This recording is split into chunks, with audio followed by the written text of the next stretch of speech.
Hello, Leo risings. Welcome to your monthly zodiac reading for the month of November 2025.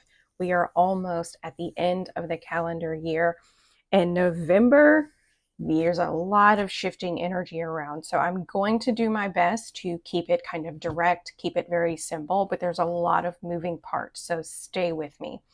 As always, we're going to pull an overall energy theme. We will pull tarot for each week. I will go over the meanings of those cards, go over the astrological transits occurring during those weeks, and then get some clarifying energy or some clarifying messages with more tarot and oracles. So let's see what the month of November looks like for Leo risings.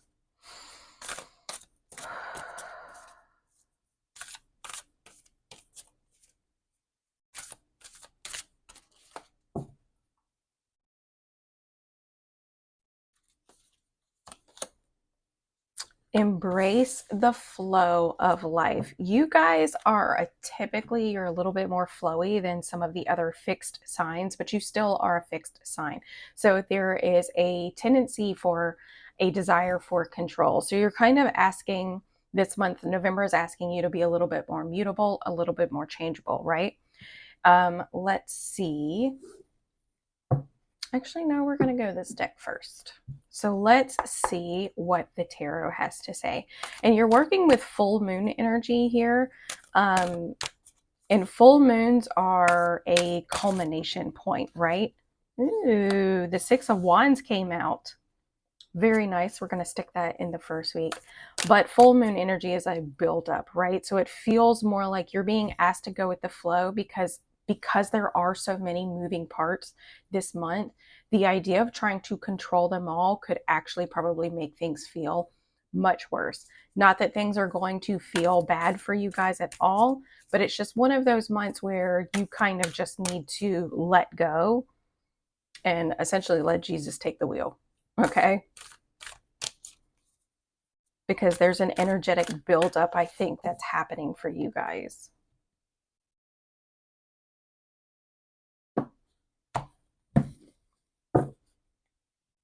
So as we saw come out the Six of Wands is like success, it's achievement, it's feeling supported by your peers, just feeling that overall sense of growth and accomplishment. Here in this first week, we have Mars moving into the sign of Sagittarius. Mars is the planet of action. It is the planet of desire, power, control, and willfulness.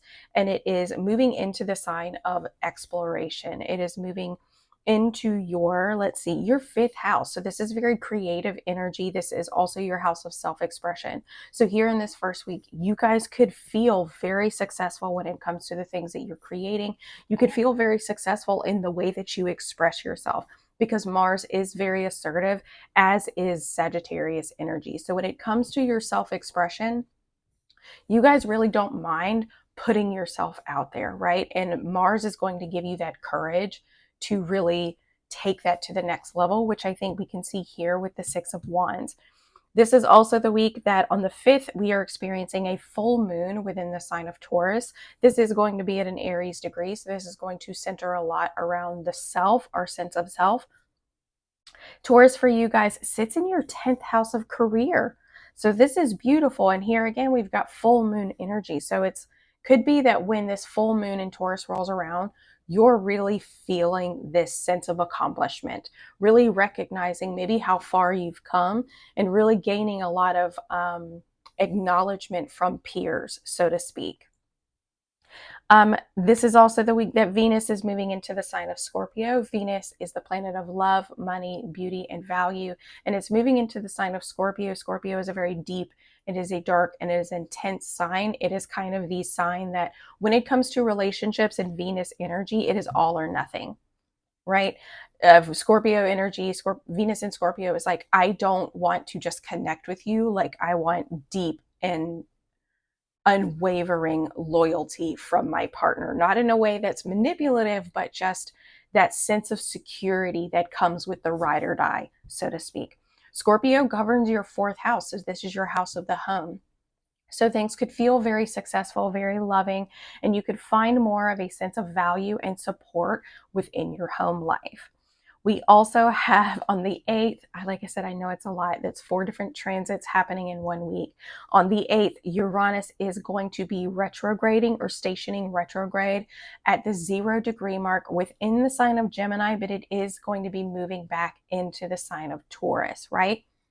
So Uranus in Gemini, it's a lot of shakeup, it's a lot of rebellion, specifically around things like technology, communication, messages, things like that. For you guys, Gemini sits in your 11th house. This is your future. This is hopes and dreams. This is humanitarian energy, right? So Uranus stationing retrograde means that a lot of those revolutionary ideas could become more directed inwards, okay? So anything that you feel, I almost get the sensation that it's going to feel quite like a halt, almost like you've kind of hit this peak where things are feeling really good. You're feeling the energy move forward, and then it's going to kind of like shift gears, and it's going to begin to slow back down. But that is simply because Uranus is probably wanting you to really reevaluate. Now that you know what success feels like, now that you know what this creativity and this self-expression feels like for you, do you still want it the way that you did, right? Now that you understand everything that goes into it, do you still want the success that you've been looking for? Here in the second week, the Three of Swords. So the Three of Swords represents heartache. It represents separation. It can represent loss. A lot of the time, this can represent a physical loss or a physical separation, specifically within the context of relationships. But that just depends on where the transits are hitting you and what is going on personally. Again, this is a collective transit. But most of the time, the hardest, even when a separation occurs within a relationship, the most painful part is the death of what was, or the death of what could have been, right? When we get into a relationship, or when we even have, thoughts of like career, love, value, like anything, thoughts of our future, what our future looks like, whether this is with another person in a career setting, whatever it may be, anytime we have an ending to that, it's more about the hardest part to grasp is the loss of the idea, the loss of the possibility, and the loss of the potential that comes with an idealized future. That's typically the best way for me to read the Three of Swords, considering that this is a collective reading. Now, here in the second week, Mercury is going to be stationing retrograde. Mercury at that point, I believe, is going to be within the sign of Sagittarius. So this is your 5th house. For some of you, this can essentially kind of represent, if you have been in situationships, if you have been in kind of like new romantic relationships, Mercury retrograde could actually, it almost feels like it's almost feeling like a reality check. And you're either going to begin to reevaluate that connection, or reevaluate that brand new love interest, or that one-off romance, or it's actually going to bring an end to it, right? Because you're actually going to begin to see things. And again, the Three of Swords, considering it's hitting your 5th house, this is like romantic love affairs. But again, this can also be your sense of creativity. If you've been feeling very optimistic and fun and outgoing when it comes to your sense of creativity, this Mercury going retrograde could feel a little startling, right? Could maybe bring a little anxiety, a little bit of just some heartache and a feeling or a sense of loss. This is also, that's happening on the 9th. On the 11th, Jupiter is going to then be stationing retrograde within the sign of Cancer. For you guys, this is your 12th house. Jupiter expands on anything that it touches, for better or for worse. And within the sign of Cancer, this is expanding a lot on our emotional state, our sense of safety and security, our sense of nostalgia, and even our attachment. So it could be that with Jupiter going retrograde, this is actually having you reevaluate how your attachments come from a very subconscious need, how your emotional sense of safety actually comes from a more subconscious or hidden place. I don't, and I truthfully, I feel like this is not Mercury's work. This is going to be Jupiter's work with the Three of Swords. This is definitely, I feel like, a bigger player for you guys. And the fact that it's hitting your 12th house, which is the house of the subconscious, it's the self-sabotaging, it's the mental, it is our mental health, where our mental health lies, and all of the things that we keep hidden away is potentially being brought to light with Jupiter going retrograde within the sign of Cancer. Here in the third week, the Three of Cups. Very nice. My immediate thing is that if you are going through a breakup or a separation of some sort, take it easy the following week. Yes, we have the tendency to want to drown our sorrows, to escape, to indulge, but try not to overdo it. We always want people to be safe, okay?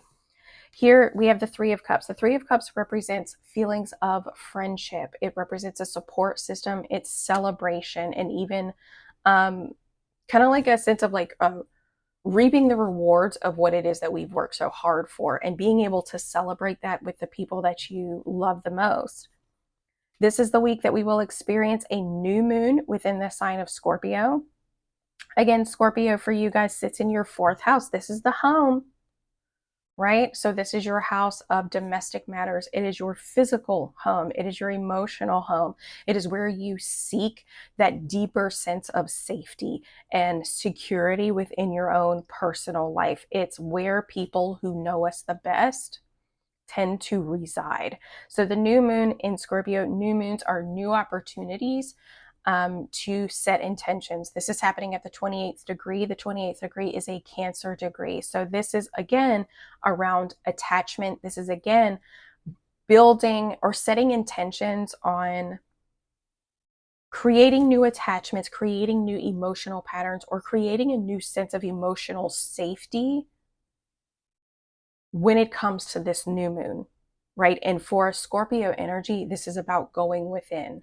This is about true loyal connections. Like I said, it's those ride or die connections, and really seeing the truth of your friendships. It's also about being very, very honest, being brutally honest. Scorpio is also ruled by Mars, but Scorpio is it values honesty, like raw truth, above anything else. So this could be, it almost feels like a sense of freedom for some of you. It could be that a relationship is ending and you feel almost like a sense of relief, and you could be leaning in to those very supportive relationships, really leaning into those friend groups. Again, just be mindful that if that is your situation, don't overdo it, okay?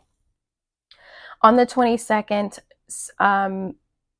we will begin Sagittarius season. So this is when the sun will shift into the sign of Sagittarius, and the themes and qualities of that sign begin to take center stage. Sagittarius is all about higher learning. It is about self-expansion through exploration, whether that comes through internal exploration or whether that comes through exploring the world around you and exploring different cultures.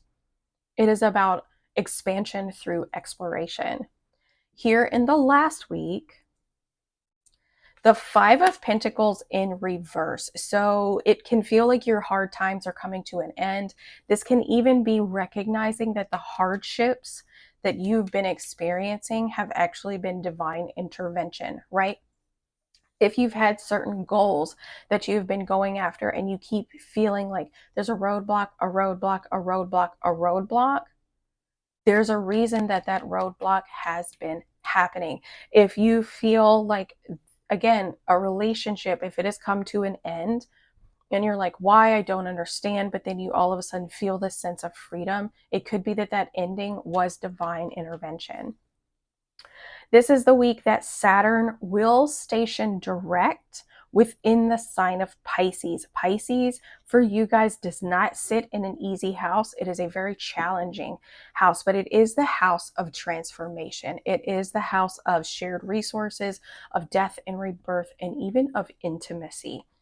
And for you guys, with Saturn being in this house, you've probably experienced a lot of hardship, a lot of challenges when it comes to, like I said, shared resources. So this is a spouse, this is a partner, this is a person that you're very intimate with.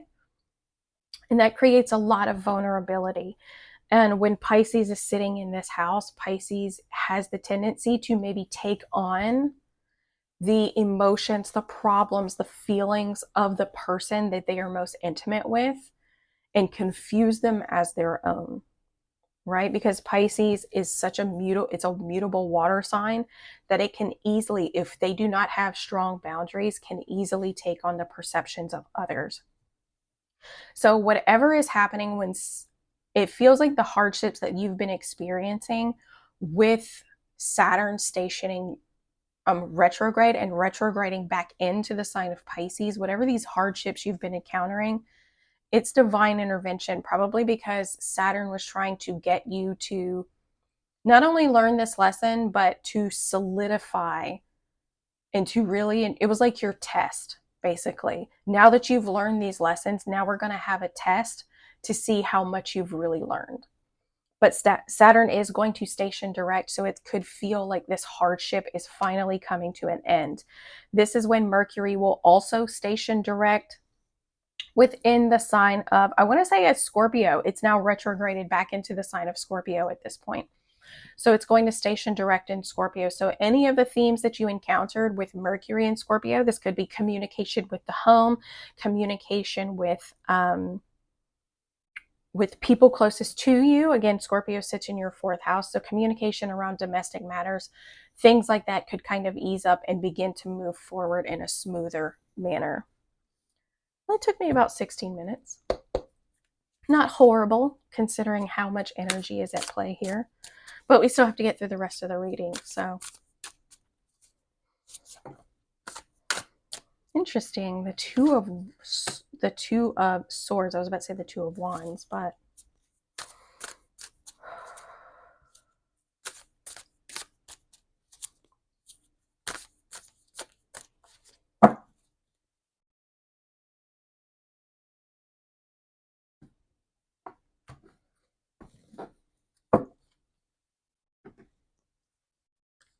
and the 3 of cups in reverse. Okay, so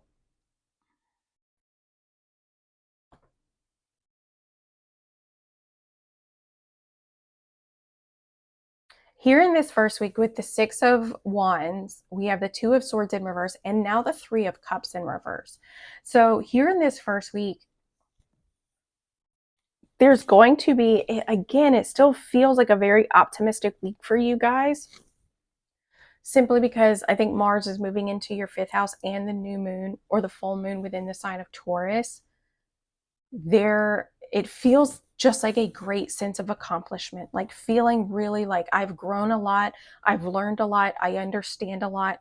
Here with the 2 of swords in reverse, you understand the choices that need to be made now. You understand what path you need to go down. And even if that means that some people can't come with you, because we have the 3 of cups in reverse, and the 3 of cups in reverse can represent the loss of a friendship or the loss of a support system, not feeling supported with others. But ultimately, I think you're realizing that your success, this feeling of achievement, of growth with the 6 of wands, you're really recognizing that if this is the path you want to go down, some people just can't come with you. And that can feel very heartbreaking. It's very challenging, and it feels like such a kick in the teeth because that's a hard reality to get. That's a hard reality to accept, right? But I really think that maybe that's what this first week, the full moon in Taurus, Venus moving into Scorpio, and Mars moving into Sagittarius, like that culmination of energy is kind of bringing forward this energy of, I know that in order for me to truly be successful, I'm going to have to make choices or choose a path that other people just cannot come down. right? Here in the second week, the Three of Swords,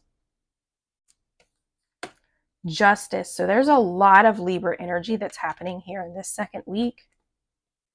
And the Seven of Pentacles in reverse. So with Justice being here, it's like life is reflecting back to you. Life is reflecting back at you. And again, it can feel like a kick in the teeth.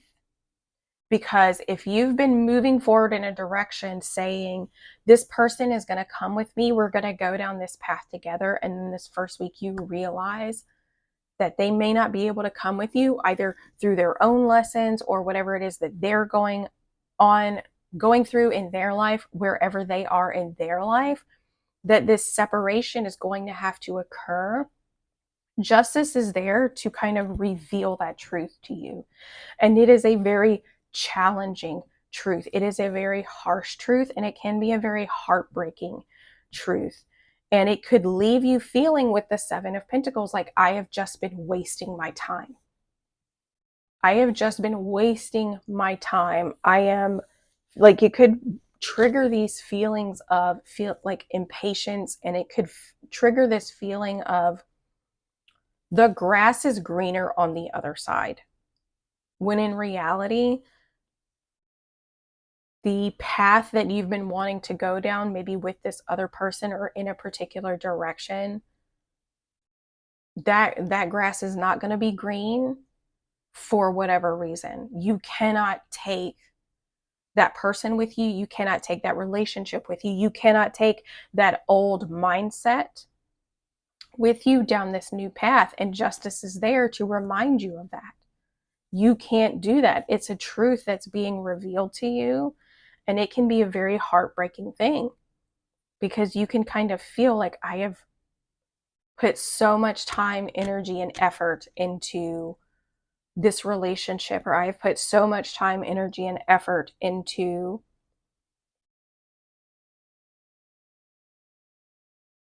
it. Really does. I don't want to like pinpoint it as a relationship, but it really does feel like a relationship.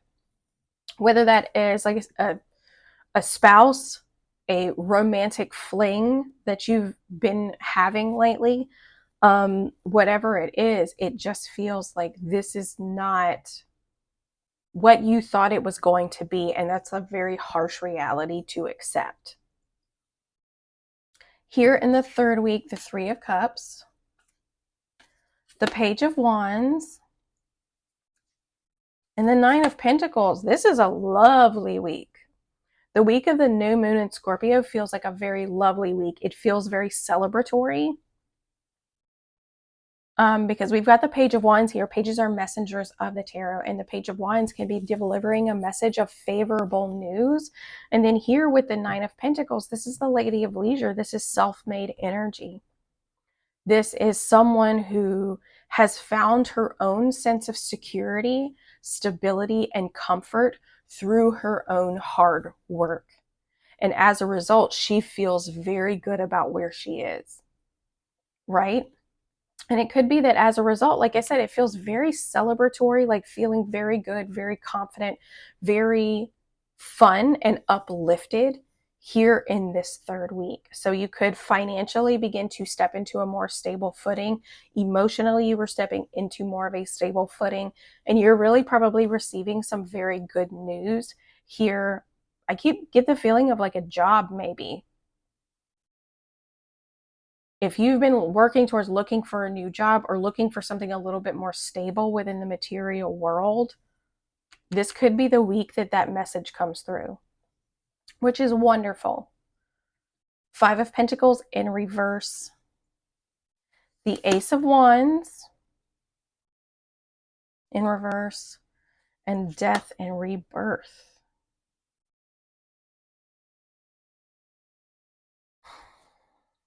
I want you to remember that with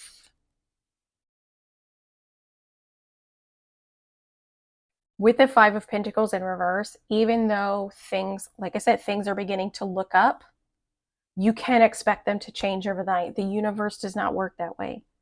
Most of the time, energy works on like a lag. You know how like when you go to open up your computer or load something and it's just kind of like loading and it's loading and it might take a minute or two and then finally it moves. That's kind of how the universe works when the energy is shifting gears. It takes a second for almost like it feels like the physical reality to catch up to the energetic shift. So when it comes to this last week, the Five of Pentacles, yes, things are looking up. These hardships are kind of coming to an end, but it's going to take some time for the energy to catch up to that. So don't resist any changes, because the change that needed to be made has already occurred. With death and rebirth in reverse, the energy itself it's already occurred, or the shift has already occurred. You can't force it. You can't make it move any faster. And that's probably why you're being encouraged to go with the flow, so that you're not trying to make this energy move faster than what it's actually intended to move. So also here with the Five of Pentacles, now that this energy has started to shift, do not resist any transformation. Do not resist any changes that are occurring. Because again, your 12th house is being triggered. So the 12th house is where all of our fears lie. It's where all of our shadow lies. And when big changes come in, the ego can try to step in and can try to self-sabotage us by making it feel like, oh, no, I need this person, or no, I need this job because I'm afraid of what's going to happen, or no, I need to hold on to this. I need to hold on to this for X, Y, and Z, for whatever reason. But that can, again, the ego desires safety. It's its job to protect us, to keep us safe. But at the same time, it can prevent us from moving in the direction that we are meant to be moving. So with your 12th house being activated, be mindful of those subconscious tendencies to self-sabotage, right? By hanging on to old attachments or old senses of emotional safety. But here overall in this last week, please remember that energy has a lag to it. Give it about 30 days. The Ace of Wands in reverse, give it about 30 days, right? And let the energy itself catch up. Again, probably why you're being guided to go with the flow. Also, death and rebirth moments can be exhausting. If you've been going through all of these sudden changes, it's going to be exhausting. You're probably going to be physically tired. Just keep that in mind. Keep that in mind, that you're going to be tired. But overall, like, this is a very powerful month. It's a very lovely month. And I love this for you guys. I really do. I love this for you.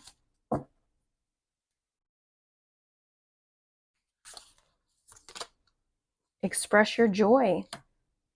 Even if no one supports you in it, express your joy. Even if you're hesitant to be like, is this the right choice to make? Do it anyway. If you're questioning whether or not it's the right choice to make, it's probably the right choice to make. I'm learning that as we go along.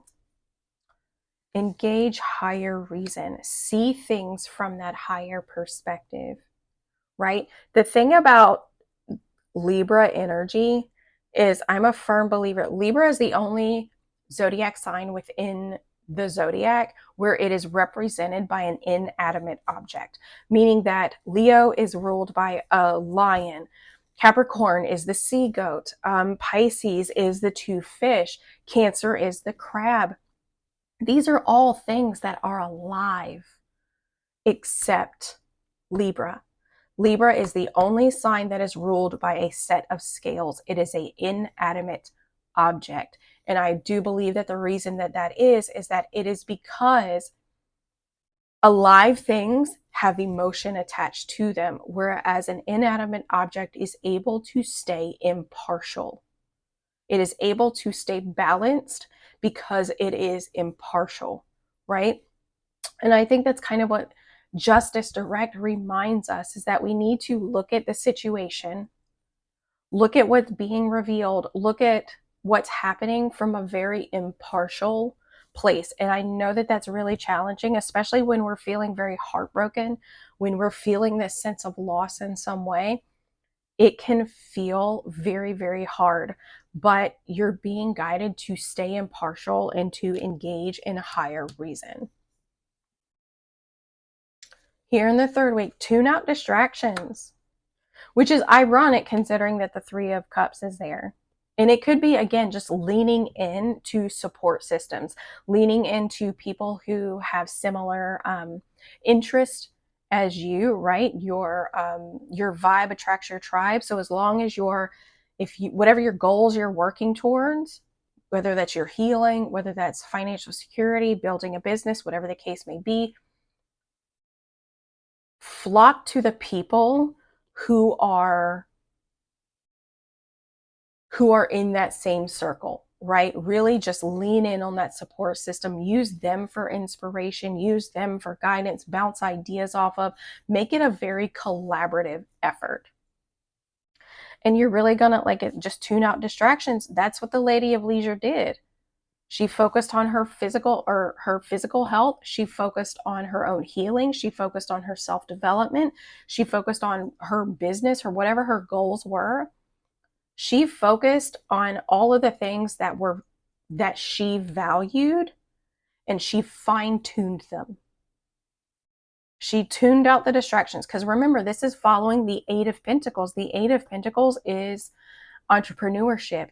In the traditional tarot, it shows someone sitting away from the town, sitting in isolation, refining and fine-tuning their craft. As a result, they have become very confident in their ability to be that to have that expertise, right? So tune out the distractions and really focus on what it is that you're wanting to build. Oh, and here in the last week, change tracks. Change tracks. You're going to have to shift your perspective. You're going to have to shift your energy, and you're going to have to let go of control. You cannot control how this unfolds, nor I think should you want to. Because whatever happens here, again, it's divine intervention.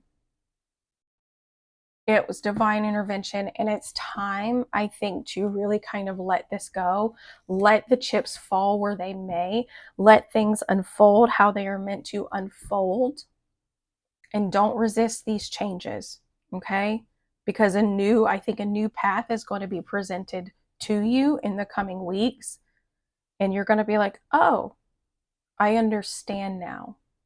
Okay, so you're going to have to shift gears, and you're not going to be able to handle situations.